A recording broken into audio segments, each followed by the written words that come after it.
Lubak-lubak at hindi pantay na bahagi ng Southville Road. Takaw disgrasya umano sa mga motorista. Sundan sa report.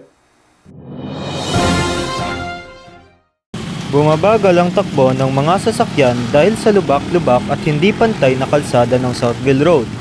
Delikado at nakakadulot raw ng aksidente ang dahan dahil malalalim ang mga butas dito. Ito rin ang dahilan ng pagbagal ng daloy ng trapiko. Dito naman sa hindi kalayuan, mula doon sa kaninang lubak na ipinakita, may parting ito na palaging iniiwasan at dahil ito ay matagal nang sira at di naayos. Kapag iniiwasan nila yung butas, ayun, face to face. Kaya sana maayos. Ilan na rin umano ang naaksidente sa nasabing kalsada. Mas delikado pa raw tuwing may baha. Naku, wala na. Pag umuulan na yan, di na mapapansin yung mga butas-butas dyan. Lalo na, delikado na yan sa mga nakamotor, tapos maputik pa. Isa raw sa sanhi ng pagkasira ng kalsada ang pagdaan ng malalaking truck dito. May tendency na madisgrasya ka talaga eh.